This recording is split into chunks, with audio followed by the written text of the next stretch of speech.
तो जेजेके के चैप्टर्स में अभी Yuta and Yuji versus Sukuna चल रहा है, जिसमें हमें यूता का डोमेन एक्सपेंशन तक देखने के लिए मिला है। और देखो, Yuta versus Sukuna, Yuji versus Sukuna या गोजो वर्सेस सुकुना, जितनी भी फाइट अभी तक हमने सुकुना के खिलाफ देखी है, उसका कुछ न कुछ मकसद है, जिसमें सुकुना की पावर्स को खत्म करते हुए उसे मारने का प्लान है, जिससे सुकुना की डेथ के साथ साथ जेजेके की एंडिंग भी होगी, जिसमें अभी शायद से यूता भी मरा हुआ हमें दिखाई देगा, जो कि कुछ न कुछ सुकुना से लेकर जाएगा। और क्या पता यूजी भी आगे मारा जाए, जो कि सुकुना की लास्ट फिंगर को खा के खुद को ही मारेगा। तो अभी कुछ जेजेके की एंडिंग्स को लेकर और आगे के चैप्टर्स के लिए ही कुछ थ्योरीज मेरे पास है, जिसे मैं इस वीडियो में बताऊंगा, जिसमें कुछ थ्योरीज मेरी है और कुछ इंटरनेट से जोड़ते हुए मैं अपने तरीके से बता रहा हूँ। और देखो, ये थ्योरीज सुनने के बाद तुम भी थोड़ा शायद से सोच में पड़ जाओगे, तो इससे अगर तुम्हें कोई थ्योरी सोचती है तो कमेंट करके जरूर बताना। तो देखो, अगर तुम्हें याद हो कि जब हमने गोजो वर्सेस सुकुना होता देखा था, तो हमने लास्ट में गोजो को खो दिया था, जो कि भुलाने वाली चीज तो है ही नहीं। लेकिन तुम्हें ये भी याद होगा कि हमने वहाँ गोजो को खोता हुआ तो देखा था, लेकिन गोजो वहाँ खाली हाथ नहीं मरा था, बल्कि गोजो सुकुना की काफी पावर अपने मौत के साथ वहाँ लेकर गया था, जैसे कि सुकुना का डोमेन एक्सपेंशन और उसकी 10 शैडो टेक्निक, जो कि वैसे मेगुमी की है। और साथ ही गोजो ने सुकुना की काफी कर्स एनर्जी को भी वहाँ कम कर दिया था। और उसी के बाद तुरंत फाइट में काशिमो भी उतर गया था, जिसने आते ही सुकुना को इतना डोमिनेट किया कि सुकुना को भी अपनी वो फाइनल फॉर्म निकालनी पड़ी। और आते ही काशिमो ने अपनी 400 साल पुरानी वाली पावर यानी अपनी उस फॉर्म को निकाला, जिसने उसने सिर्फ सुकुना के लिए ही उसे बचा कर रखा था। और उसने जब वो फॉर्म वहां निकाली तो सुकुना को भी अपनी वो हियन एरा की फॉर्म निकालनी पड़ी, जिससे वो काशिमो को हरा भी पाया था। अब यहाँ काशिमो हार तो गया था, लेकिन उसने उसकी काफी पावर वहां निकलवा दी थी और उसकी वो फाइनल फॉर्म भी, जिसके बाद फाइट में उतरा हिगुरुमा, जिसने अपनी कर्स टेक्निक से सुकुना को अपने कोर्ट रूम के डोमेन में ले गया, जिसमें फिर सुकुना को डेथ पेनल्टी मिली। और फिर हिगुरुमा भी मरते मरते सुकुना की कई पावर और उसका हथियार कामुतो के ले गया, जिसे खुद सुकुना ने भी कंफर्म कर दिया था। तो अगर तुम अब इन फाइट्स पर गौर करो तो तुम्हें यहाँ दिखेगा कि ये सब एक प्लान के मुताबिक किया गया है, यानी कि जो भी सुकुना से अभी तक लड़ा है वो कुछ न कुछ सुकुना से लेकर गया है। बेशक वो लोग मर क्यों ना गए हो, लेकिन सभी ने सुकुना को हराने के लिए अपनी पूरी ताकत लगाई है, ताकि वो सभी सुकुना को कमजोर कर पाए और आखिर तक उसे इतना कमजोर कर दे कि यूता या यूजी में से कोई न कोई उसे हरा दे। यानी यूजी पर अभी जो भी छुपी हुई पावर है वो उसे लास्ट में यूज करके सुकुना को हरा पाए। अब देखो, हम देख ही रहे हैं कि स्टोरी में सुकुना यूता से लड़ रहा है, जहां यूजी भी अपनी पावर्स भी बचाता हुआ दिखाई दे रहा है, और साथ ही अपने उसने रिवर्स कर्स टेक्निक को भी दिखाया है, जिसमें वो अभी खुद को हील कर रहा है। अब इसमें थ्योरी ये लगाई जा रही है कि यूता शायद सुकुना की कर्स टेक्निक छीन सकता है, क्योंकि यूता की डोमेन एक्सपेंशन में एंजल की कर्स टेक्निक का सोर्स है। और एंजल की कर्स टेक्निक ये है कि वो किसी भी तरह की कर्स एनर्जी को खत्म कर सकती है। अगर आपने कुछ पिछले चैप्टर्स देखे होंगे कलिंग गेम्स वाले तो आपको पता होगा, और अगर नहीं पता है तो मैं उस पर एक वीडियो आपके लिए ला दूंगा। अब जब यूता सुकुना की कर्स टेक्निक छीनने में सक्षम हो जाता है, तो यूता के पास उसके डोमेन में कई स्वॉर्ड है, जिसमें वो पावर्स हैं जितने भी यूता ने अभी तक कॉपी किए हैं। और समझ लो, यूता अपने स्वॉर्ड से अटैक करता है तो यूजी भी वही है जो कि सुकुना पर अटैक करेगा, और शायद से यूता के मौत के बाद यूजी का ही वो फाइनल अटैक होगा जो कि सुकुना को हराएगा। और चैप्टर 249 के मुताबिक यूजी मेगुमी को बचाने की कोशिश वहां कर रहा है। अब यहाँ एक थ्योरी ये भी है कि यहाँ इस डोमेन में मेगुमी को बचाने की कोशिश की जाएगी। और देखो, सुकुना शायद से अपने डोमेन एक्सपेंशन को अब यूज कर सकता है, क्योंकि सुकुना के पास अब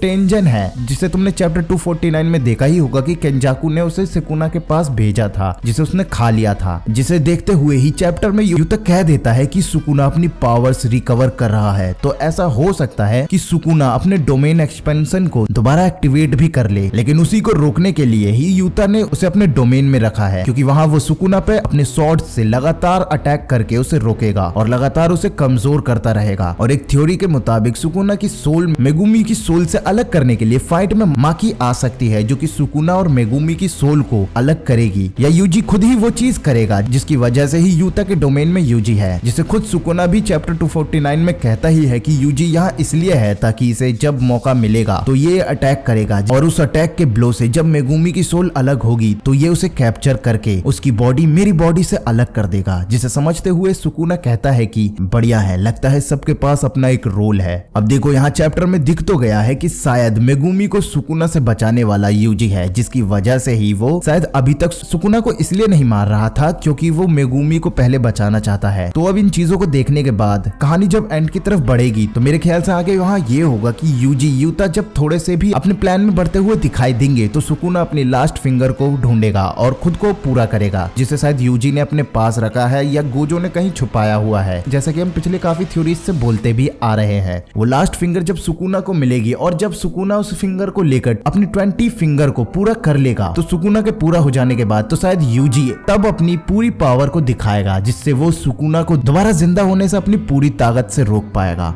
या ये हो सकता है कि मेगुमी को अलग करने के बाद यूजी वो फिंगर खुद ही खा ले और एंडिंग में हमें यूजी की भी डेथ देखने के लिए मिले और इस जेजे के एंडिंग को एक इमोशनल हमें सैड एंडिंग देखने के लिए मिल जाए। और ऐसा ही मैंने अपनी पिछली वीडियो की थ्योरीज में कहा था कि गोजो की वापसी कैसे हो सकती है, यूजी सुकुना को कैसे हरा सकता है, ये सब मैंने उसमें बात की है। तो तुमने अगर वो वीडियो नहीं देखी है तो तुम वो देख लो और देखो इस वीडियो की थ्योरी तुम्हें कैसी लगी, तुम कमेंट करके जरूर बताना। और अगर वीडियो पसंद आई हो तो प्लीज लाइक तो जरूर कर देना और साथ ही चैनल पर नए हो तो सब्सक्राइब भी जरूर कर लेना। तो मिलते हैं अगली वीडियो में।